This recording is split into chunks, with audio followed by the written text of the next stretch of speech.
Avis vascular centre మన దేశంలోనే the best varicose vein hospital.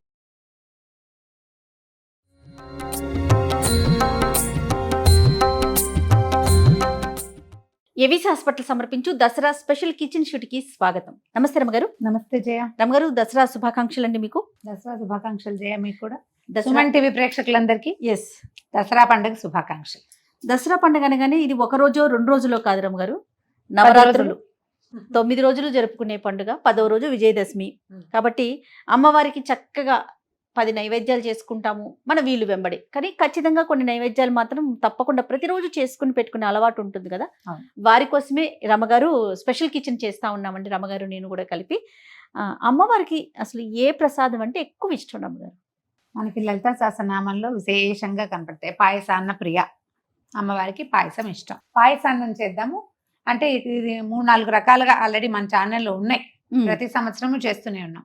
సులువుగా ఒక మందపాటి గిన్నె ఉంటే, ఒక 2 గ్లాసుల పాలు ఉండి, 1 గ్లాసు బియ్యం ఉంటే చాలు, ఈజీగా చేసేసుకోవచ్చు. చేసి చూద్దాం. ఓ ఇత్తడి గిన్నె పెట్టుకుందాము. మనం ఏ గ్లాస్తో చేయదలుచుకున్నామో అన్నం కొలత ఉంటుంది కదా, ఏదో ఒక డబ్బానో, మన రైస్ కుక్కర్లలో ఇంతంత డబ్బాలు వస్తాయి. దేంతో చేసినా ప్రతిదానికి ఒకటే కొలత. మొదట 1 గ్లాస్ బియ్యానికి 2 గ్లాసులు నీళ్ళు. గ్లాస్ బియ్యము శుభ్రంగా రాళ్ళు రప్పలు లేకుండా బాగు చేయండి. చక్కగా కడిగి పక్కన పెట్టండి. 10 నిమిషాలు పెట్టినా చాలు. ఇంకొక గ్లాస్,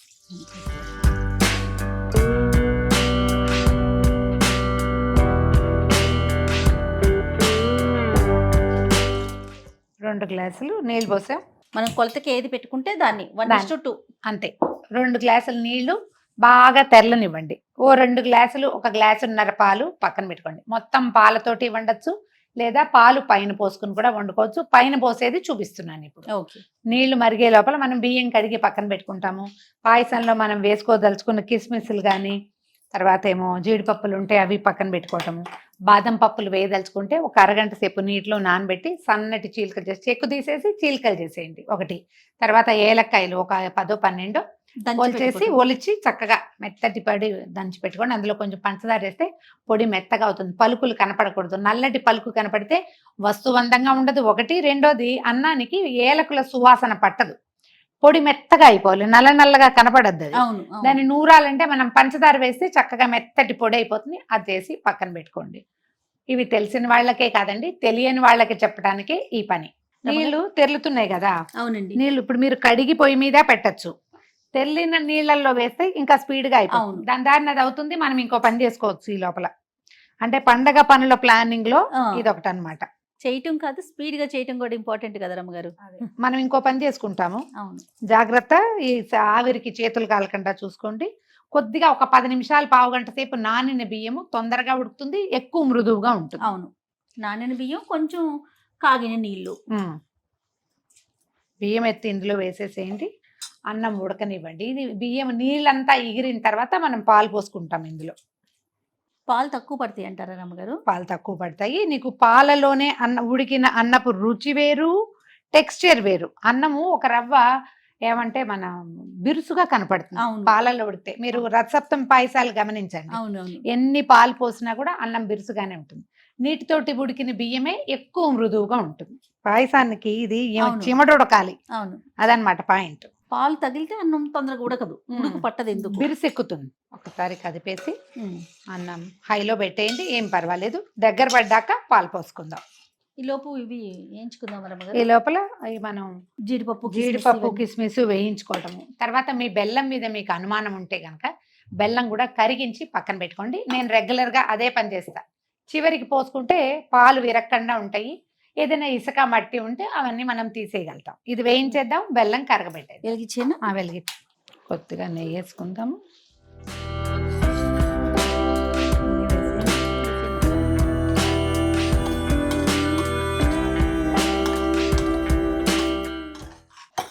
జీడిపప్పు కొంచెం వేగాక కిస్మిస్లు కూడా వేసేయండి అందులోనే.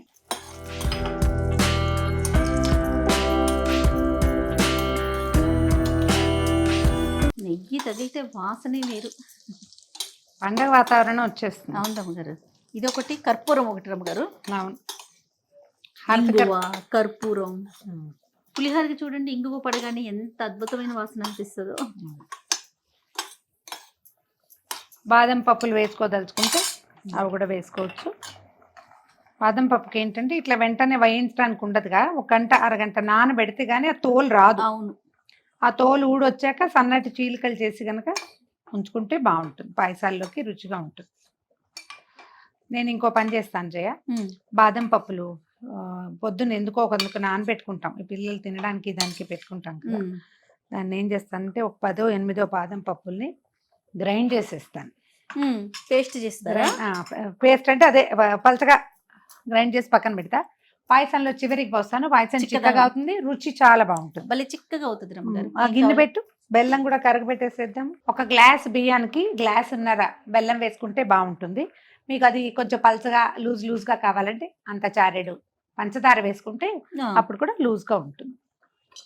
మామూలుగా మనం పండగల్లో సాధారణంగా అమ్మవారికి బెల్లం పాయసమే చేస్తాము. అవును. కొద్దిగా నీళ్ళు పోయి, కొలత ఏం లేదు, ఊరికే బెల్లం తడిసేదాకా చాలు. జయ చూడు, మనం పోసిన నీళ్లు దాదాపుగా బియ్యం పీల్చేసినాయి. అవునండి. ఇట్లా దగ్గరకు వచ్చేసి మనం ఉడికేటప్పుడు హోల్స్ పడ్డట్టు కనిపిస్తుంది కదా, కొత్తలాడుతూ అన్నం 30కి ఉడికిపోయింది చూడు.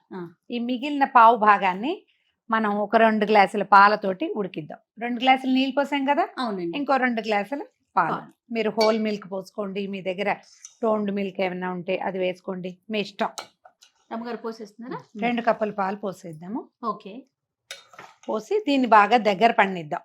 దీన్ని ముట్టుకునే పని లేదు, గరిట పెట్టకపోయినా పర్వాలే. ఒకవేళ ఈ గిన్నె చిన్నది పెట్టారు అనుకుందాం, చిన్నది పెట్టి పాలు పొంగుతాయన్న భయం ఉంటే అప్పుడు ఇందులో గరిట ఉంచండి, పొంగకుండా పడిపోకుండా ఉంటాయి. పెద్ద గిన్నె పెట్టుకున్నాం కాబట్టి ఇది తీసేస్తాం. బెల్లం అయిపోయింది. బెల్లం మీకు పాకం రావక్కర్లేదు, తీగ పాకాలు కాదు, బెల్లం బాగా కరిగిపోతే చాలు. ఏమక్కర్లేదు, వదిలిపెట్టేద్దాం. ఇది స్టవ్ ఆపేసి పక్కన పెడదాం, ఇది చల్లారుతుంది. ఈ బియ్యం ఉడికేదాకా చూసుకుందాం అంతే. అన్నం దగ్గర పడింది చూడు, పాలే ఉన్నాయి. ఇప్పుడు ఈ బుడగొస్తోంది కదా, బుడగలు తగ్గాలి. తగ్గితే మొత్తం పాలని అన్నం పీల్చేసినట్టు, అదే లెక్క. బుడగ తగ్గింది అంటే కుత శబ్దం తగ్గింది అంటే అన్నం ఉడికినట్టు, తడి తగ్గిపోయినట్టు అన్నమాట. మనం ఈ పాలన్నీ పోవాలి అని పెట్టుకున్నాం అనుకో, అప్పుడు ఏమవుతుందంటే కోవాలాగా వస్తుంది, రుచి ఎక్కువ బాగుంటుంది. ఈ పాలుగానే ఉండగానే పలచగా ఉండాలన్న ఉద్దేశంతో కనుక మానేస్తే రుచి తక్కువ. అందుకని ఇది మొత్తం పీల్చాక మనం ఏం చేయొచ్చు అంటే, ఒక గ్లాస్ పాలు, 2 కప్పులు ఆల్రెడీ పోసాం కదా, ఒక గ్లాస్ పాలు మరిగించి అంత పంచదార వేసి కాగబెట్టి పక్కన పెట్టుకోండి. అది మనం వడ్డం చేసుకునేటప్పుడు నివేదనకి కాదు, మళ్ళీ మనం ప్రసాదం అందరికీ పెట్టేటప్పుడు ఆ మరిగిన పాలని మీరు చక్కగా దాన్ని కూడా తీసిపోయి దేవుడి దగ్గర పెట్టి ఆరగింపు పెట్టేసేయండి. చివరికి వడ్డించేటప్పుడు ఈ పాలు ఎత్తి పాయసంలో పోసేయండి. అంత పంచదార వేస్తే ఏమవుతుందంటే తీపి తగ్గకుండా ఉంటుంది, ఈజీగా బాగా వస్తుంది అనమాట. ఇది కొంచెం గట్టిగా అవుతుంది కదా, పాలు ఉడికితేనే ప్రసాదము రుచికరంగా వస్తుంది. అమ్మకి బాగా పెట్టాలి కదా మనం. దగ్గరకు వస్తుంది చూడు, ఇందాకటికంటే తగ్గిపోయింది. గరిటి ఒకసారి అన్నం ఉడికిన భావం తెలుస్తుంది చూడు. కానీ ఇదిగో మనం ఎత్తాక డ్రిప్ అవుతుంది చూస్తావా, ఆ డ్రిప్ పోవాలని నేను నీకు చూపిస్తున్నాను జయ. గరిట పెట్టి, సాధారణంగా పాయసంలో గరిట పెట్టాం. చల్లారిపోయింది బెల్లం పాకం, స్టవ్ ఆపటం, బెల్లం పాకం పోసుకోవటం. మీకు బాగా తెలియాలంటే ఒక మెతుకు చేతితో తీసుకుని ఇట్లా నలిపి చూడండి, ఎంత మృదువుగా ఉడికితే అంత బాగున్నట్టు. స్టవ్ ఆపేద్దాము, ఈ బెల్లం పాకం ఎత్తి పాయసంలో పోసేద్దాం. పొయ్యిగానే కలిపేద్దాం అనుకోకండి, పోసేసి ఒక్క నిమిషం వదిలిపెట్టండి. ఈ లోపల ఏలకులు పొడి కొట్టుకున్నామా, తర్వాత ఏమో జీడిపప్పులు కిస్మిస్లు వేయించి పక్కన పెట్టుకున్నామా, కొద్దిగా ఒక స్పూన్ నెయ్యి కూడా వేస్తే బాగుంటుంది. ఇప్పుడు గరిటివ్వు.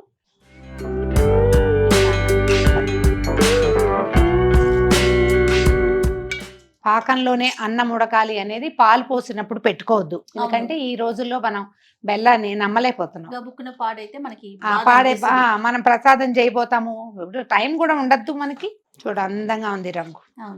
దీని మీద వేడి పాలు కనుక అంటే చల్లారి పెట్టుకున్నా పర్వాలేదు, కాగిన పాలు పోసుకుంటే మనకి పల్చగా వస్తుంది అన్నమాట.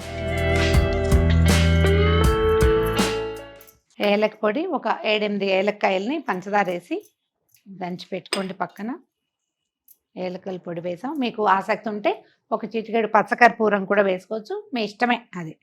జీడిపప్పులు కిస్మిస్లు వేద్దాము, కొంచెం నెయ్యి వేద్దాం. ఇది మీరు నివేదన చేసేటప్పుడు పాయసాన్నం ఏదైనా ఇట్లా తీపిగా వండిన పదార్థం మీద ఒక చుక్క నెయ్యి వేసి నివేదన చేస్తే మంచిది.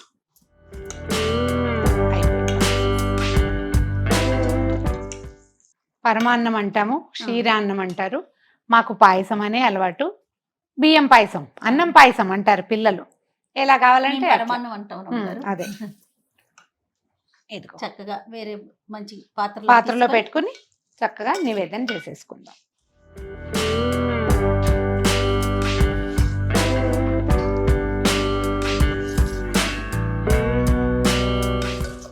కమ్మని గుమగుమలాడే రుచికరమైన అన్న నివేదనల్లో మొట్టమొదటిది పాయసాన్నము. ఇదిగో రెడీ. రైట్ రమ్మగారు. చక్కగా తల్లి ముందు పెట్టుకొని మనస్ఫూర్తిగా దండం పెట్టుకోండి. మరొకసారి ప్రేక్షకులందరికీ దసరా శుభాకాంక్షలు.